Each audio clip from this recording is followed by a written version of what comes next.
পথ কেনেকুৱা ফলাফল হ'ব আপোনাৰ ধৰণে? নিৰ্বাচনৰ আগত হিমন্ত বিশ্ব শৰ্মাই কৈছিল যে তেওঁলোকে 104খন চিট পাব। নিৰ্বাচনৰ মাজত তেওঁ ক'লে যে 100খন চিট পাব। তাৰ পিছত নিৰ্বাচন হৈ যোৱাৰ দুদিন আগত তেওঁ ক'লে তেওঁ 90টা চিট পাব।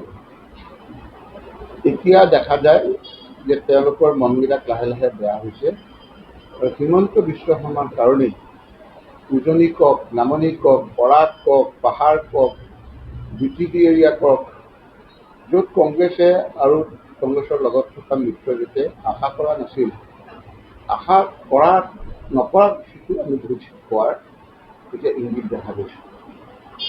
এই ঘটনাখিনি মই বেছি উপলব্ধি এইকাৰণে কৰিছোঁ যে 2016ত যেতিয়া আমাৰ চৰকাৰ আছিল তেতিয়াও আমি ভাবিছিলোঁ যে আমাৰ চৰকাৰ হ'ব। ক্ষমতাত থাকোঁতে ইলেকশ্যনৰ সময়ত বুজা নাযায়, কিন্তু বাকচ খুলিলে গম পোৱা যায় যে আমাক বেয়া পাই আছিল, সেইকাৰণে বিজেপি আনিলে। এইবাৰ হিমন্ত বিশ্ব শৰ্মা ডাঙৰীয়াকে ইমান মানুহে বেয়া পাই আছে, সেই কথাখিনি আপোনালোকে পদে পদে মানুহে এই কথাবিলাক দেখিছে। জীৱনত কংগ্ৰেছক ভোট নিদিয়া বহুত মানুহ ওলাই আহি যেতিয়া জয় জুবিনদা বুলি কৈছে, সেইবিলাক মানুহৰ অন্তৰৰ খুব বহিঃপ্ৰকাশ ঘটিছে। গতিকে অংকই যিয়ে নকওক, চৰকাৰ কংগ্ৰেছৰ নেতৃত্বত মিত্ৰজোঁটৰ হ'ব, সেই কথাটো খাটাং। গৌৰৱ গগৈ ডাঙৰীয়া এজন ভদ্ৰ, এজন এফিচিয়েণ্ট, পাৰ্লিয়ামেণ্টত কথা ক'লে আজি পজিশ্যনৰ লোকসকলেই তেওঁলোকে কঁপি যায়। গতিকে তেওঁৰ নেতৃত্বত চৰকাৰ হ'ব, সেই কথাটো আজি স্পষ্ট হৈ গৈছে। সকলো জাতি জনগোষ্ঠীৰ মিলনৰে সকলোৰে মুখত হাঁহি আৰু সকলোৱে আমি মিলিজুলি থাকিব পাৰিম।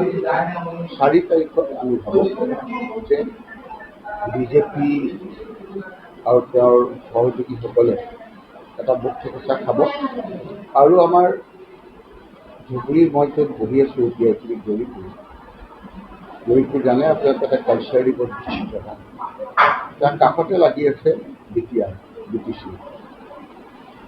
এই BTCত কেইদিনমানৰ আগতেই যিটো ৰিজাল্ট হৈছিলে তাতকৈ আপোনালোকে ভাবিব নোৱাৰা এটা পৰিৱৰ্তন তাতো দেখ-দেখকৈ ধৰা পৰিছে।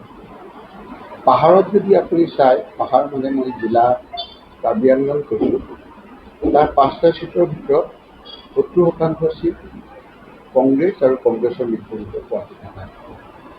সকলো ঠাইতে দেখা গৈছে উজনি কওক বা উত্তৰ অসম কওক, বিজেপিৰ বিৰুদ্ধে হিমন্ত বিশ্ব শৰ্মাৰ ব্যক্তিগত এক বিৰুদ্ধে বতাহ বলিছে।